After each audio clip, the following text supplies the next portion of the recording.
Hey everybody, hey traders, happy Monday. Welcome back. It is 3 p.m. Eastern time for the final hour. Gave a lot of thought. I'm going to be kind of in and out of the office, mostly out of the office the next 2 weeks, and getting the portfolio kind of positioned for what if. So I wanted to talk about the what ifs. I had mentioned this in a couple of live sessions earlier this morning, so thought I'd give a little recap. Basically, I still think there is a path of least resistance. The market may not be super disrupted, but I will kind of translate the way that I did during my 11:30 waterfall income class, and I'll just share what we talked about as far as the outlook for the remainder of the year. So here we go. What helps the markets go higher? So I'll list these out. Path of least resistance, market seasonality, and we have November to January historically bullish. Fed, actually, I'll put improvement in inflation data and steady U.S. jobs. And I think that is about it. Absence of drama / no surprises. I think that's a big deal for seasonality. I mean, we're usually going to see November to December, January. Path of least resistance, lots of option flows, leading volume. I mean, typically it's just drift. We've had the election, we've had the Fed. If the Fed doesn't give us any surprises, if the data doesn't disappoint necessarily, so what do we have? Just to kind of continue on this path, I would say the U.S. 10-year. So the U.S. 10-year yield, stable or declining. That's probably a good thing. And what we need to see. So the news, I'll put major news before end of year. And this is mostly U.S. news, but we're going to have U.S. PCE end of month. We will have U.S. non-farm payroll beginning of December. We'll have U.S. CPI, PPI mid-December. This is going to be pre-FOMC. And then we'll have U.S. FOMC, which is going to be December 18th. And is it a 50-50 or is it a bias? Then we'll have U.S. PCE end of December. Okay, this week, I would even put here just kind of a major mover. We only have 131 companies with earnings, but NVIDIA is this week. NVIDIA this week, Wednesday after market. I believe Wednesday after market right here. Yep, so we have Palo Alto, Snowflake, NVIDIA after market on Wednesday. Market cap of NVIDIA is around $3.42 trillion. A big surprise one way or the other, up or down, is probably able to move the market by 0.25 to 0.5%, just in a gap from Wednesday's close to Thursday's open. So just be on the lookout for that this week. Next week is going to be Thanksgiving week, so it's mostly going to get us into kind of holiday trading, holiday drifting, and we'll see what happens. Okay. So happy Monday.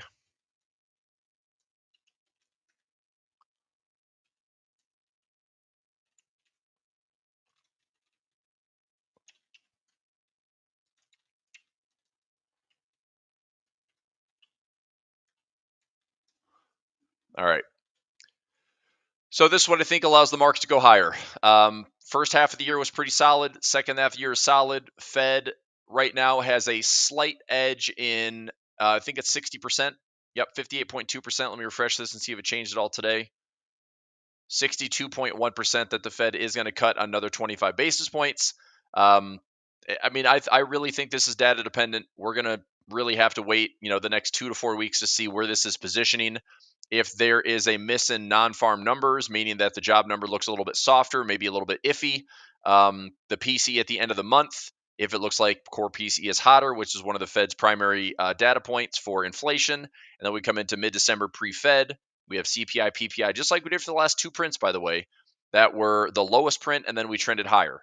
So PPI was higher, CPI was higher, everything from month over month, year over year, all pointed upwards a little bit. The U.S. 10 years also continuing to inch higher from the September 18th bottom, which actually bottomed out in the yields prior to the FOMC rate decision. So I think we could come into the December 18th decision with this lower and this higher, and we're sitting at a 50-50 chance. And that's going to be a lot of uncertainty that the market's going to try to squash by the end of the year. So if we are coming in more indecisive, I could see the markets very delicately chopping around here for the next couple of weeks where we fail to justify higher highs. We don't necessarily have to break and go lower, but if there's any flinch in the market, if there's anything with NVIDIA earnings that disappoints and the market doesn't like it, it could drag things lower. Another thing to keep this market going higher, Mag 7 is going to have to be basically the bellwether. We're going to have to see good, solid, steady earnings on Mag 7. I think it's still going to be a broader market, or I should say a large cap led market, even though, small caps have done well. They've outpaced since the election. I think it's a good trade to get to all-time highs. I've enjoyed a decent chunk of that move. I'm getting the Russell called away around, wow, that actually faded quite hard. I've got a 225 covered call on the Russell when I bought the shares at 100 or 200. And I'm going to see if they stay there by the end of the year. Otherwise, I'll continue to roll my costs down. I think there's some range trade in the Russell, lots of volatility ahead. I was looking to see if we got back to the all-time highs, which if I check the Russell, I think we may have poked it or been very close to it. So anyway, let me finish my thoughts here before we go. Hey, John, how are you? Donna, nice to see you as always. Sam, thanks a lot. Yeah, I'm just going to throw this out there. I'm going to be in Tampa, Florida this week. And if anybody is in that area, so, St. Pete, Clearwater, Tampa area, if you want to hit me up on Discord, maybe we can meet up and say hi, maybe a dinner or something. I'll be a little busy this week, but if anybody's in the area one of these evenings, I'll be there basically Wednesday through Saturday, and then possibly driving over to Orlando Saturday night into Sunday morning, and then either leaving out of Orlando. Depends if I go to Orlando or not. But either way, just throwing it out there.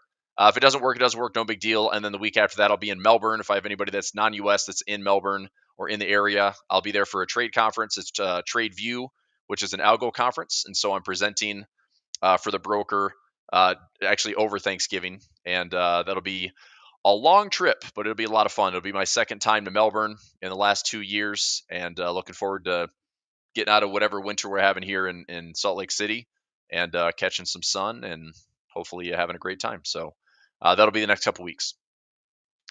All right, so back to this thought. Any other thoughts? Give me some input on why you think the markets can go higher. I mean, look, all this it's already been established. I mean, a lot of good stuff has already been priced in. Doesn't mean we can't go higher. Doesn't mean we can't justify drifting higher, melting up higher.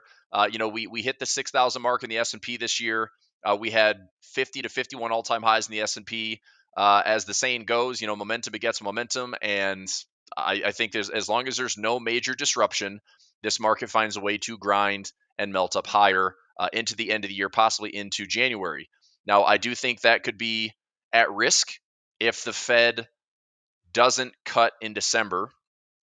And, there's just a lot of things that kind of domino into the markets going lower. If the Fed, and I truly believe right now that the Fed is basically pinned against the corner and they are completely data dependent. So if the data is not supporting rate cuts, they're not going to cut rates. And that's why I think that this watch tool is going to be fluctuating a lot over the next 2 or 3 weeks. So it wouldn't surprise me if we have maybe a lackluster. Now, we could be starting to see non-farm payroll seasonal employment numbers. And a lot of the employment numbers this year have been in the services area. It's been in services, it's been in healthcare, and it's been in government. That's been pretty much the driving force. Your private sector has been thinning, lackluster job numbers. It has all been service. So leisure, hospitality, service industry, government jobs, and healthcare. That is it. And we also had that horrendous revision where it showed that non-farm payroll, was missing like 800,000 jobs. That was just going to be like they weren't there. So the revisions have been a big deal for the non-farm payroll. We'll see what happens. There could be some seasonal uptick if we get the December print for non-farm. Maybe they're starting to see that seasonal hiring picking up. But as far as private sector, or it comes to the tech markets, I think tech, big tech especially, we've been seeing steady job cuts this whole year. AI is still the big deal, like capex spending, and trying to get additional profit margins, and to do that, it requires some cutting. So it will be interesting to see how the labor market looks. The continuous jobless claims, initial jobless claims have still been sitting at pretty decent lows, but non-farm numbers will be interesting to see this first week of December. I think the big one is going to be your inflation numbers. And this is why I think the Fed is backed into a corner. Okay, we have seen a trend to the downside, basically from late summer 2023 into September 2024. So just shy of a year, we had, I believe, 6 or 7 prints in a row that were trending lower on inflation. And I'm just measuring CPI data, okay? But as I've mentioned several times before, my biggest concern about the inflation data is that this is a third-party measurement that shows that we're back up to, let me go a little bit deeper here. This is the last year. Let's go to the max, okay? If I can go back into, let's say, June of 2023, we are no better off than we were when we had that violent downtrend in inflation, and we're no better off than where we were back in summer of last year. That is my biggest concern. And so for the Fed to sit here and talk, telling us that they're targeting 2%, they're still looking at 2%, and how optimistic are they get to 2%? I don't think they can say that with a straight face. I think they can say it because it sounds good, but it's not actually what's happening. I think that we are truly operating within a 2 to 3% inflation window that the Fed is A-OK with.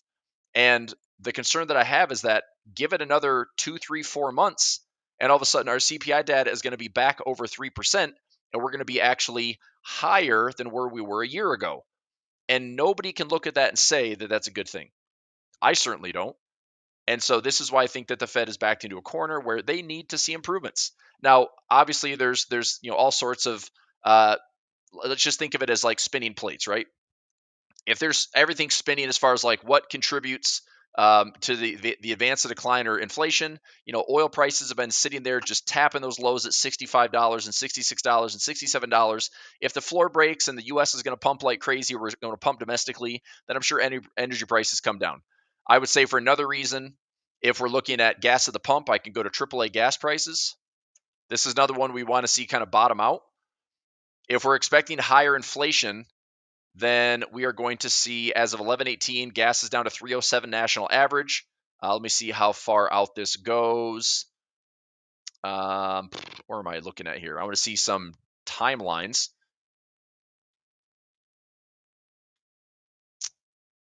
That's not what I wanted to see. National.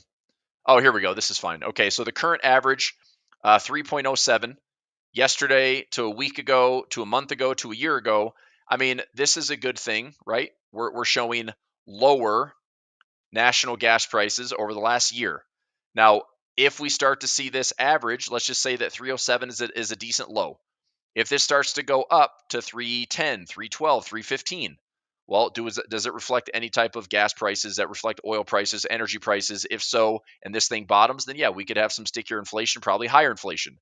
But if this continues to go lower, then right now it's probably okay to keep energy prices at bay. Does that make sense? So just a couple things to watch. Back to the chart here. What makes the market go higher?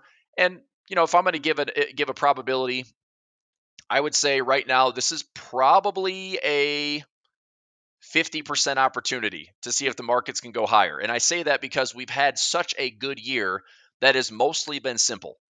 If you've been a bull this year, you have had an opportunity to absolutely kill it this year, right? The markets came back in a big way from being AI to Mag 7 to making all-time highs in the indexes. So your haystack did well, your individual stocks did well. Not every stock, but most stocks. We had some good runners out there. All the storage stocks did extremely well. If you're long Bitcoin, you're up over 100%. If you're long gold, you're up over 30, 40%. If you're long silver, up to 30, 40%, right? There was plenty of opportunity to get some profits this year. Now, All that's good. But if you somehow struggled in 2024, I don't think it's going to get any easier in 2025. Okay? So let me switch this over to why do I think the markets can go down? Why could the markets go down? Okay? All of the good stuff is priced in. Okay, so we priced in solid earnings. We priced in, Fed getting more dovish. We priced in a Trump presidency. We're pricing in. I don't know if we are pricing in full policy changes for 2025 with the new administration. Maybe we are, maybe we aren't. I don't know if it's good or bad. Obviously, there's a threat of tariffs and inflation. That could be inflationary. The government's going to spend money. That's inflationary. We're cutting spending in certain departments, but not elsewhere. It's still going to be inflationary if the government's adding fiscal deficits and fiscal debts. But all the good stuff is priced in. So the big market movers, you'll have earnings, you'll have interest rates, and you'll have fiscal plus monetary policy. Okay, so earnings, they've been solid. They're forecasted to continue to go up, but they are priced to perfection at some pretty high valuations. Our S&P price to earnings, pretty high. Price to peak sales, pretty high. Now, is it historically broken all-time highs? No, but it's pretty close.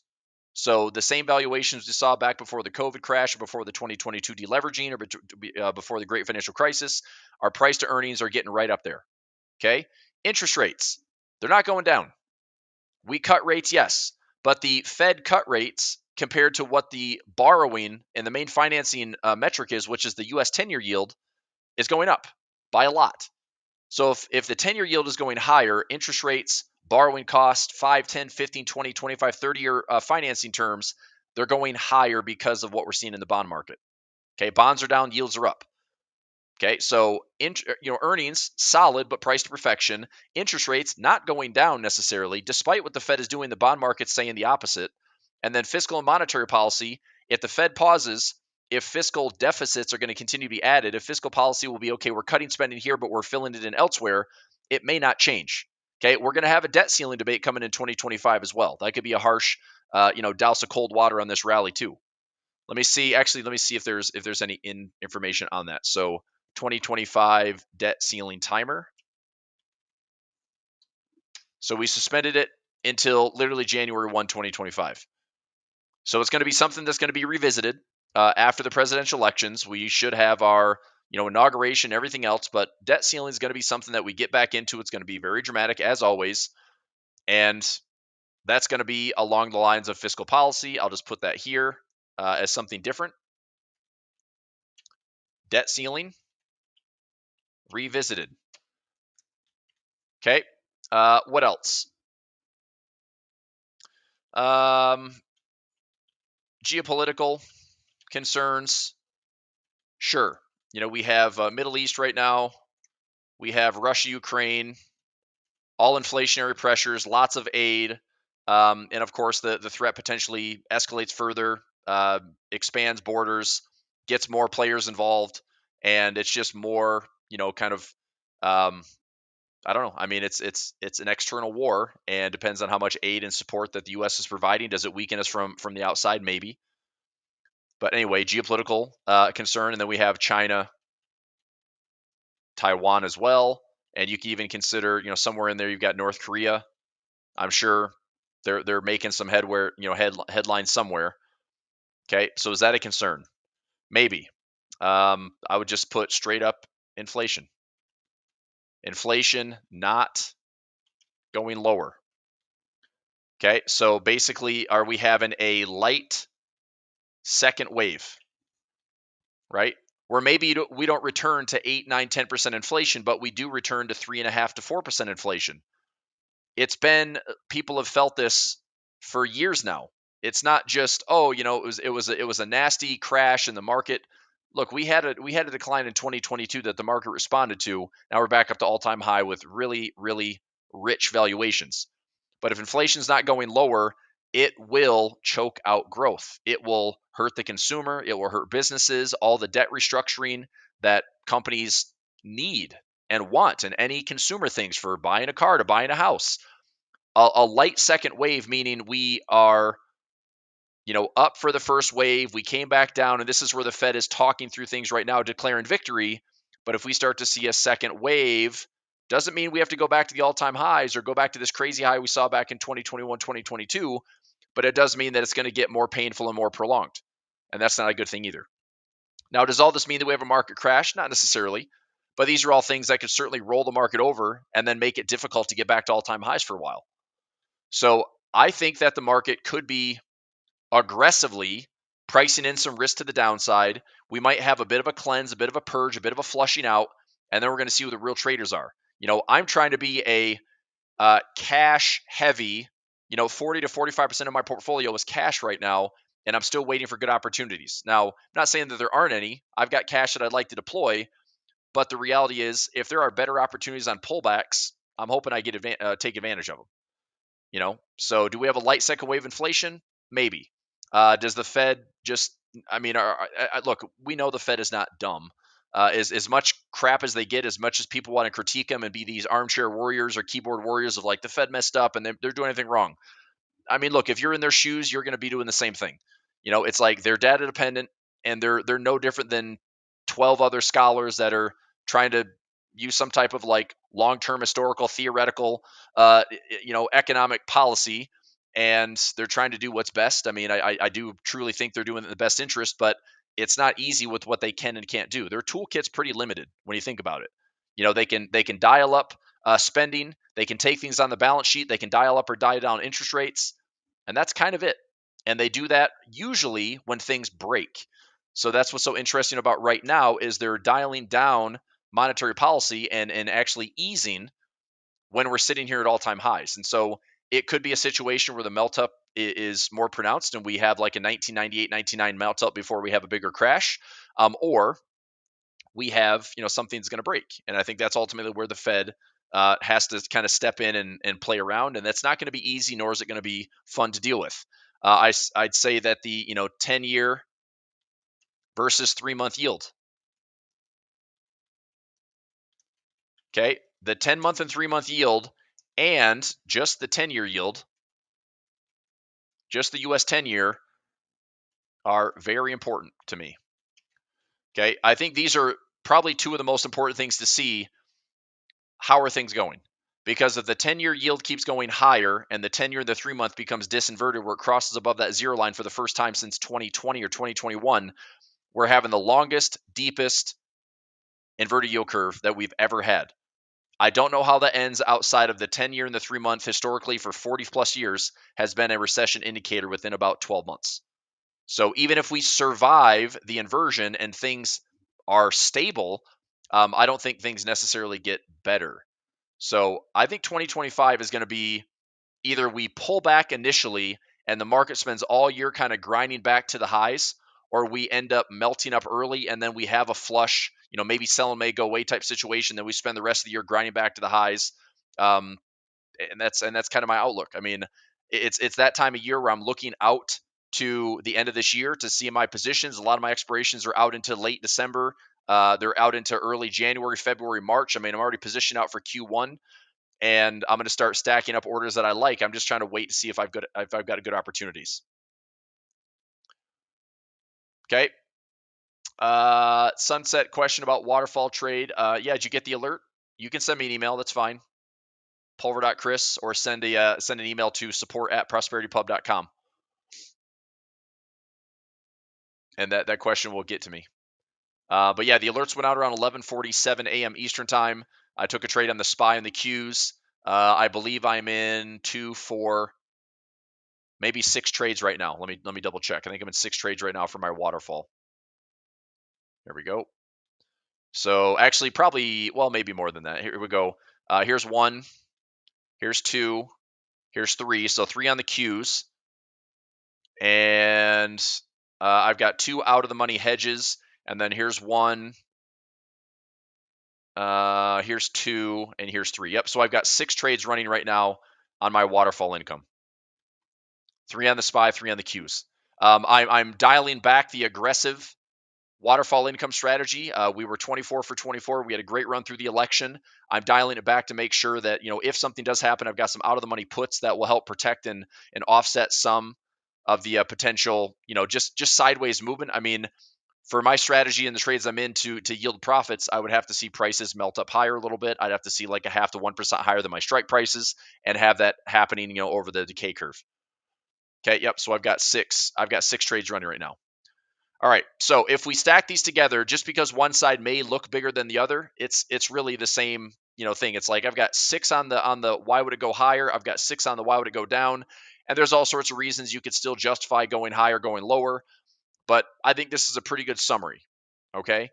So, am I bullish over bearish? I mean, for the end of the year, as long as there's no major disruption, no major drama, no major price action breakdown, then yes, I would say I'm going to lean towards being more bullish. Okay, but my solution here, as far as how I'm trading is I'm staying the course. So all this is being said to do this. Trading decisions based on these points. Okay, so I'm staying the course with the following. So my day-to-day income trades, I'm staying the course. My week-to-week income trades, business as usual, but willing to have a backup plan. Okay, so example, if the SPY goes down over the next 60 days, I'm going to decide whether or not I'd like to own some shares of the SPY or own some shares of the QQQ or add to my position on RSP or QQQE, which are equal weighted, because I want to have a backup plan to see, okay, if I take some credit spread losses or debit spread losses, maybe I lose $500 to $1,000. Well, I need to make sure that I can make that up somewhere. And in order to do that, it would help me if I just had a backup plan with my options trade, which I do. That's the whole point of using credit spreads, because if the price were to fall, I can use my long put as a hedge. If I have the cash to take on ownership, which I do, I would like to repair some of those credit spreads into a profit, or maybe just mitigate some of the risk that I would take on if the price goes lower. So I'm staying the course, basically just being somewhat aggressive on daily to weekly income trades. And then I am looking, actually, I'll say this, positioning for end of year and Q1 expirations, a lot of this through options. And 3, adding protection just in case to everything. Okay, if I own a stock, I at least want to have a long put, or I want to have a collar trade. So at least the upside, I can get stock called away for premium. If I have the downside, I can lower my cost basis. I want to add protection, because one thing we know with these markets is if the S&P topples over, it's going to take everything with it. If the NASDAQ topples over, it's going to drag things down with it. We would see red across the board. You'd have one of those really bloody heat maps where everything's red. And there's very few places to hide when the market sells off all at once, because everything is risk off or everything is risk on. So I'm adding protection on my entire portfolio, whether it's just an index trade that helps me hedge, or whether I'm adding individual ownership positions, like I said, collar trades, or adding long puts just in case. I like the collar trade because it's essentially a free hedge. I would sell a call above my own price, and I would buy a put below, and I try to finance that where my covered call is taking care of the cost of my long put. And it's a free hedge, and so you watch those levels closely. If the price drops aggressively, your hedge pays out. You can lower your cost basis. You get the covered call that still generates some premium, and you sit there with the same break even. If you have any profit on the put side, then you lower your cost basis by that credit. Okay, but adding protection on everything. This is basically it. And what this is doing is, let's just kind of pair these together. So day-to-day income trades and week-to-week income trades is more along the lines of this. If we continue to do path of least resistance, we continue to see this melt up, then markets go higher. Day-to-day, week-to-week, I just kind of grind out some income trades and try to make some money. Positioning for end of year and Q1, same type of thing. This could be both ways, but I would say mostly this is going to be markets go higher. If I'm positioned out to the end of the year, I'm just looking to see path of least resistance, historical volatility, and seasonality. Do we go up? Okay. Adding positions on everything is my hedge. Okay. That's my hedge. So is this enough to offset everything if we have a drawdown? Probably not. But if I have a drawdown, let's say that my account pulls back 20K. Okay. If I get a 20K pullback, but I can hedge somewhere around the lines of 20K in profit, because I get a lot of these hedges that would pay, sometimes 5 to 1, 10 to 1, sometimes even more than that. it's possible that I could have a full portfolio hedge that kind of offsets and mitigates a lot of this risk. Now, it doesn't always happen, but even if I were to offset, let's say 10 grand in profit, I have a $20,000 pullback, and I offset that with 10K in profit on hedges. That's a lot better than being down 20 grand. I'm only down 10 grand. And so if I get a bottoming here, then the market starts to go higher. I make up for that 10K hole. I add more trades. I add more exposure. I utilize the cash and deploy it as I want to. And I can recover that 10K. I can also get back to fresh highs before the market even has to get back to all-time highs. Does that make sense? So, I'd like to say that every time I hedge, I cover everything. If I ever had a drawdown dollar for dollar, I'm hedged.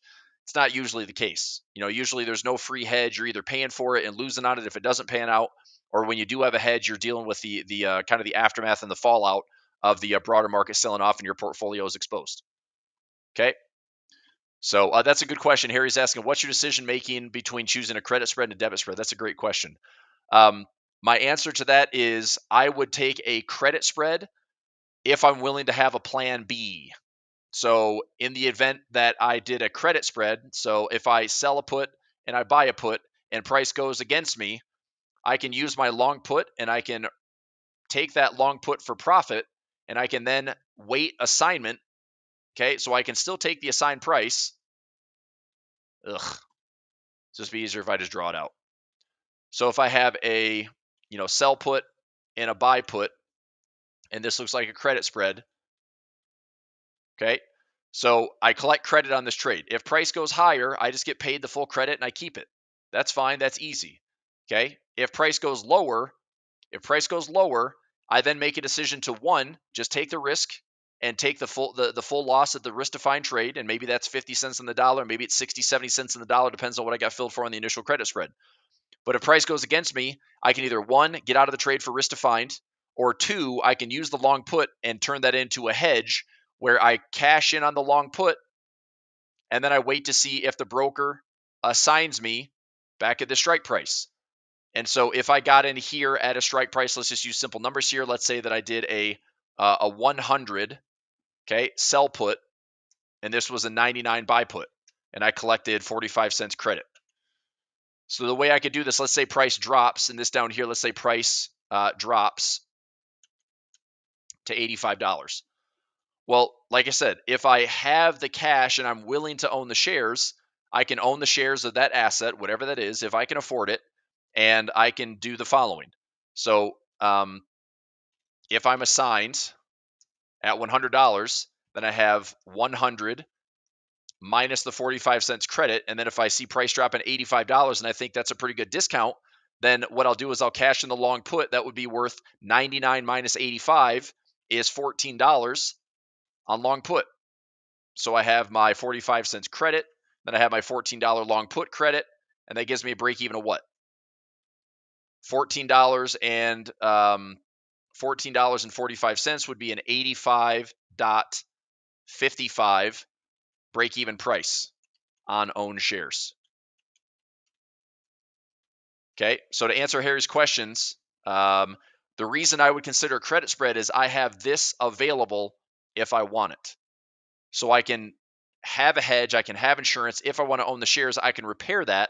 And all I need to do is, if I took the assignment, my break even is 85.85, could I, step one could be sell, an 85 covered call for, let's say, let's say $3.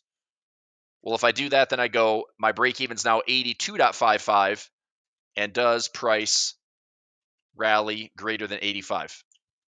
Because if it does, rather than losing on my 55 cents credit, I then turn that into a repair trade. I make $2.45 credit net. And so instead of losing 55 cents a contract, I make $2.45 a share. So even if it was a one contract trade, I can lose $55 or I can walk away with $245 in a backup plan. So I know that's a lot of work. Maybe that's really confusing, but this is why credit spreads are my favorite thing. Because if it's a stock that I'd like to own, this is what I like to do. This weekend on Nvidia, I'm doing this. I'm putting a credit spread in. If Nvidia goes up with earnings on Wednesday after close and it drags the market higher, cool, I'll make money. If Nvidia goes down and it surprises the market, I'm out to December or January with my expiration. I'll use my long put to try to own shares of NVIDIA. If we get pullbacks into the low hundreds, I'm going to take some ownership of NVIDIA. It's pretty simple. Do I think NVIDIA can go higher? Sure. But we're a little overstretched on the 200 EMA. We've had a percent move that I think is game for reversion. And I'm looking to see if there's a bit of a pullback, and I'm trying to take advantage of it. I wouldn't mind establishing an ownership position with, and again, if NVIDIA was still trading over $1,000, this conversation wouldn't be happening. But because of that 10-to-1 split, I like NVIDIA at low hundreds. I've got the cash to own the shares. Okay. So Harry, does that answer your question? So credit spread, there's a little bit more work if you want to own the stock and repair the stock. If you don't want that, you can still take it as risk defined, and it's fine. You know what you're getting out at. And then the debit spread is just easier, right? It's easier. There's no assignment risk, and you can take it all the way to expiration if you want to. You can take partial profit if price is moving in your direction. You can take full profit if price is greater than your sell. If you did a debit spread that's a bull call spread, if it's greater than your sell call at expiration. So if I were to buy a call and then sell a call against that, as long as price is above that sell call, I make the full credit. So if I had to pay 50 cents debit, my max profit would be 50 cents credit. I could close that out at expiration as long as price is above that sell call. So it's easier because there's no assignment risk. The trade is pretty much black and white and binary. Either there's a winning trade or losing trade, depending on what price does.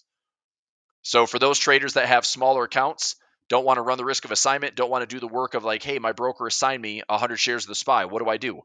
Well, if you don't ever want to see that happen, then take a debit spread and don't worry about it. And then it's risk defined. Make sense? All right. Good question, though. Okay. What else? How many daily profit flow traders do we have today that made some money? We had a nice win this morning. We had a nice little range this afternoon. I didn't take any trades this afternoon. I saw the melt up kind of happening. I was curious if we were going to come back and hit that gap around 590. We were close. We came up to like 589.56 today, but it's been pretty sideways. I looked at a couple of trades for late afternoon. I tried to get something in, but the strike prices on my SPX were right in the gap to the upside, and I couldn't really get enough credit if I put it back down to the lows. So I just said, it's not worth 20 cents, 15 cents, 25 cents. It wasn't worth that potential risk. So I just took the one trade this morning and had a winner. Okay. All right. So any final thoughts on this? I'm going to take a screenshot of this just to make a reference to it. Okay. In case we come back and revisit this. I will be posting some videos this week. It'll probably be in the evening time, but I'll be posting videos on my YouTube channel or post it through TradingView as well. TradingView, I can post that, share that through TradingView's portal. Any type of like top ideas, editors picks, things like that. A lot of times my ideas are getting picked out for some of the editors picks, which is pretty nice. And then they allow me to kind of dual share that on YouTube and Twitter. Okay. Any futures trades on? Most of them are hedges right now, Jonathan. A lot of my futures trades are hedges. So my futures trades that I have on right now I am long puts on MES and I'm long puts on MNQ. So I'm long at 60.25 and I'm long at 21.200. So I'm looking to see, and mainly I'm leaving these out to see, are we going lower? If this is rolling over a little bit, are we going to start heading a little bit lower and kind of, like I said, backfill some of this election news? And if we do, then I'm looking to take some profits on these hedges. This one is max risk around 464, max profit around $1,500. The MES is a $350 risk with no cap on the profit. So if we have a bigger crash over the next maybe month or so, it's like a December 13th expiration. And then also I've got some way out of the money puts on the SPY, like dirt cheap. They cost me 10-cent debits. So we'd have to have something like this happen. If we have a vol event like we had back in August, if a vol event gets us to the downside, those puts will probably pay 10 to 1, 20 to 1, maybe more. But is that a probability trade? No. This is just a bit of an election protection. If we roll over and we fade a little bit, and so that's all I have for futures right now. Actually, I take that back. I have futures trades in on oil. That it's just a bull call spread. and it's right down here. So I did the 68.50 by 69. I'm risking $230 to make $270. That's in for January. I still have some expirations on gold and silver, but they are way out of the way because I put those positions in way back here. So as long as gold stays above these levels, that's looking for full profit. If silver stays above those levels at 26, looking for full profit. So I've got some exposure on futures, but nothing really in the short term. My gold and silver positions are looking pretty darn good. Bitcoin is trying to creep back up to that 93.4, which is the recent all-time high. I do wonder if we have a bit of a bull flag here. Maybe this is another momentum trade into the end of the year where all of a sudden we're hitting some chart alarms at 99,000, hitting some chart alarms at 105. I've got symmetry here around 107. I'm looking to see if Bitcoin goes to 100K. What does IBIT do? Okay, IBIT, and I'm watching this every day, by the way. I believe this is close to having options on it. So I just saw a headline today that IBIT may have options coming soon. I can just do a quick check on that, actually. So let's go IBIT cleared for options trading. Let's find out. Let's see here. SEC approved options trading. This is a previous. I'm guessing this is a previous headline. Expanding choices for investing Bitcoin related products in U.S. financial markets. ISC will list new options contract the first. When does this news out? 2 hours ago. Set to launch tomorrow. Oh my. Oh my. This is good. I think this is great. So options will begin trading tomorrow. Okay. So I'm going to look for that. I think that's a big deal. BlackRock, one of the largest asset managers in the world, now has the ETF IBIT, and there's others. There's FPTC, there's IBIT, there's BITO, there's some other ones out there. But allowing options on this gives layers of speculation. And I mean, I like the idea of actually owning shares. It's not that expensive to own BlackRock's ETF right now.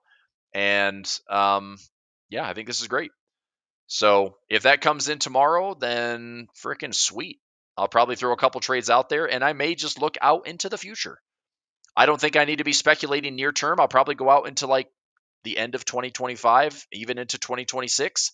And if Bitcoin goes higher, those should be easy wins. If Bitcoin goes lower and has a nasty pullback, then I'm willing to take some assignment, work my way through it if the premiums are decent. But I want to see what the option chain looks like. And that's actually a perfect spot to do a video and kind of update on that, because that is a big deal.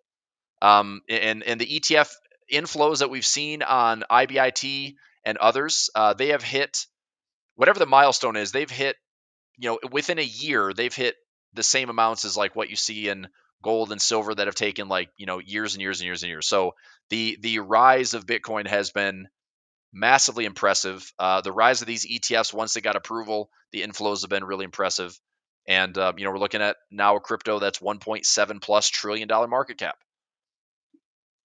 So it is legit. 1.81 trillion it's grown a lot. I mean, just this since the election here, I'm curious what that jump was in market cap, because I feel like it was maybe just slightly over a trillion, and now it's just jumped in a big way. Plus the percentage move is insane. I mean, that's a 40% gain in like a week or two. So anyway, pretty exciting stuff. 4 trades, about $1,000. Good, Ted. Thomas says, how far away do you usually place your collar trades? Usually collar trades are like in the 30 to 60 day window. Yeah, usually 30 to 60 days. So at this point, looking at some of the expiration chains on any stock, I mean, if I have Amazon, for example, is one that I have a collar trade on. If I go out to, I kind of like this December 27th expiration, which is 32 days out. If I go out into the end of the year, December 27th, that's 39 days out. If I go into January, that's 60 days out.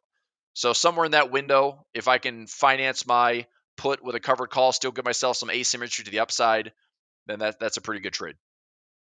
So yeah, somewhere between that 30 to 60 day window for my collar trades.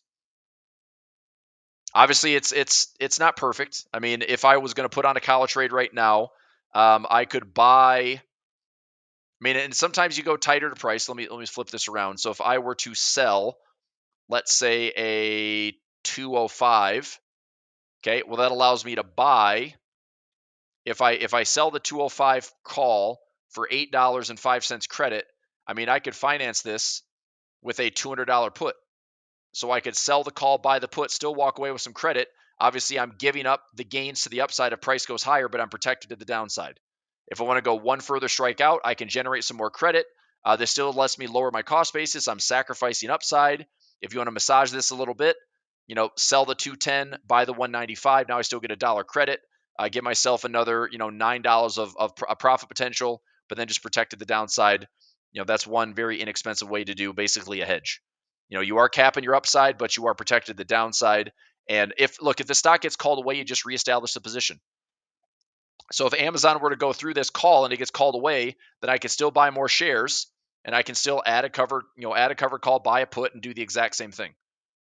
And if I can lower my cost basis a little bit, literally if I collared this thing and every time I collared, I walked away with a dollar credit, I still make a dollar plus the upside potential. So, you could turn this into a, $10 to $11 per share gain each and every time if the price is going up. But yeah, collars are a pretty straightforward way. There's a lot of, big hedge funds that do that as well. It's just a simple way to make sure that you're protected to the downside. In addition to collecting premium, if price doesn't get called away, you're still collecting premium, still offsetting your cost. Okay. All right. Good stuff. Okay. So, I guess to wrap up for today, screenshot right here on, where I think the markets can go up or down, why I'm protecting, why I'm still sticking to some short-term day-to-day and week-to-week income trades, making sure I'm protecting on everything. And I think we're getting to that window now where there's not a lot of data, not a lot of catalysts. Yes, we have NVIDIA this week on Wednesday. So NVIDIA, Palo Alto, Snowflake, maybe some tech movement there. NVIDIA's big enough to move the entire market. Baidu, I do have some exposure on Baidu, so we'll see what happens with earnings this week on some China plays. If the IBIT is getting some options this week, that's pretty exciting. I'll probably throw in some more trades. I'm not, like I said, I'm not that short term though. On Bitcoin, I'm willing to go out a lot farther. So I will probably stack some staggered credit spreads or debit spreads on IBIT and see what those look like. So I'm hoping that they give us a decent option chain. I'm hoping they give us a decent amount of liquidity. I'm hoping the strikes are, dollar wide and not like $5, $10 wide. Coinbase is $5, $10 wide. Look at this thing on Coinbase. Ooh, baby. This thing is ripping. I've got about $11 worth of credit rolling on Coinbase right now. That's looking pretty good for the end of the year. MicroStrategy up to some fresh highs again. Impressive stuff. FPTC getting up there. IBIT getting up there. BITO. I want to see if Bitcoin hits 100K, I want to see where IBIT is. I've got some long calls that are up like $7,000 or $8,000. I think overall I'm up like 25 grand. I think on IBIT. So right in here, or I'm sorry, BITO. Right now up about just shy of $21,000. So I have some shares, which I'm not really worried about the own shares. I'm more interested in these $14 calls getting called away. They're up right now 1, 2, 3, 4, 5, 6, 7, 8 grand and change, like almost $9,000. So I want those to either continue to gain. I've got plenty of time on them. I just need to see if the spot price will go higher and drag that call option premium higher. Okay. So more excitement on the Bitcoin game. I think it's good exposure. Is it necessary? Probably. In all honesty, even if it costs me 3 to 5% of my portfolio, possibly even 10% of my portfolio, the potential pace that Bitcoin can set could offset so much of a stagnant market. It's kind of wild. Now, granted, I understand that we've had a good run on Bitcoin. It's been a nice bull market. There could be more in the tank, and that momentum could be awesome and exciting. But if global liquidity outflows or global liquidity, money supply, all these things start to dry up or start to go stagnant or plateau, there's probably going to be a stalling in Bitcoin as well.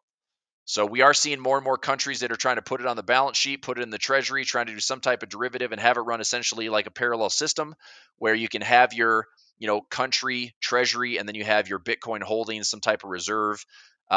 It's gaining more in popularity. It's essentially what MicroStrategy has been doing, but now it's happening on potentially like a country level, like in El Salvador and Argentina, a lot of emerging markets that are so tied to the dollar, whether the dollar's strong or weak.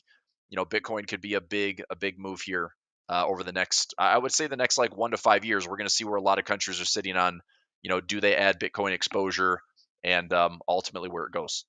But I think, like I said, I think it's exciting. I think it's still risk capital, but I think it has to be a thoughtful allocation.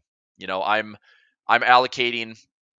I think I have about 5% right now in Bitcoin, 5% gold, 5% silver. So I've got a pretty decent allocation on those plays. So precious metals, silver is not necessarily a precious metal, but it's an industrial metal. I think it can perform pretty well. I think if it keeps pace with a gold silver correlation, that it looks pretty good. Bitcoin has a lot of gain potential, and yeah, so I'll continue to ride those out, and I'm looking to stay long all those. I'm going to look to stay long gold, silver, and Bitcoin going into 2025. Continue to work some positions and dollar cost average, and just be picking my battles. That's all. So, all right. That being said, I will let you go for today. One more thing before I go, I had mentioned this earlier in my sessions today. Let's go to November 2024 calendar. MARA, it doesn't follow Bitcoin. No, it benefits from Bitcoin, but doesn't follow Bitcoin. Okay. Does this look like Bitcoin to you? This is the problem. This is why I don't have a lot of exposure in MARA. So did I take something on that trade? Yes. Do I love this trade? No. Look at what this did. We're talking about all-time highs on Bitcoin, and MARA is somehow doing the exact opposite. So what I'm trying to follow as far as Bitcoin and Bitcoin exposure is what looks like the spot price, right? If you look at the spot price of Bitcoin, what looks like that? Well, BITO doesn't look like that. Okay. It's fine, but it doesn't look like that. IBIT looks like it. FBTC looks like it. MicroStrategy is like Bitcoin on steroids, which is insane, but it is. And it's going to work both ways. I mean, if Bitcoin has a pullback, MicroStrategy will have a nasty pullback. Coinbase also sitting here near all-time highs.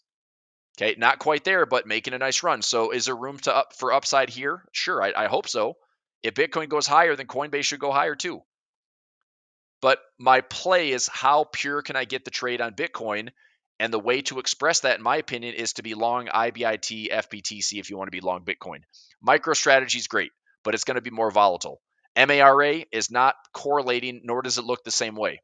So I've got credit spreads or debit spreads, and that's it. I'm not trying to do anything speculative on MARA. Riot's another one. Anything that's mining related, I'm really cautious on those because I don't know. I don't know why they're not correlating the same way. So I'm not going to add a bunch of exposure thinking that there's a great value here when it just doesn't look like the spot price. So I'm sticking to the major ETFs, and that's IBIT and FBTC. Okay. All right. Good. And Ethereum, same type of thing. Are we, getting back to these recent highs that we saw this summer? Maybe. I mean, we've got a nice little trend line break. Have this stability here around 2,200. I'm hoping that Ethereum can stay above this 21 or this 2,800 zone. I'd like to see this ETF stay above $60. I've got some credit spreads on this one. So anyway, I mean, today's session, we covered a lot. Bigger outlook for the rest of the year, earnings on NVIDIA, and then crypto and Bitcoin, and then talking about inflation. So this is what the end of the year looks like for me. I don't want to be blindsided by anything to the downside, so I want to make sure that I'm willing to spend some money on some hedges, protect my positions if I own stuff. The upside is fine. Upside is easy. If the market melts up, upside's easy, right? I can sacrifice half of 1% in gains to have 2, 3, 4% gains in upsides. That's awesome. But what I don't want to do is have something blindside us where it's like, yep, all the perfection is priced in. The market, just sheds 5%, 10%, ignites this nasty sell-off and profit taking by the end of the year. The Fed flinches and does something the market doesn't want to see, and everything's disappointed, and it just is a big flush lower. I don't want to be blindsided by that. So I will protect, and I'm willing to pay for that protection.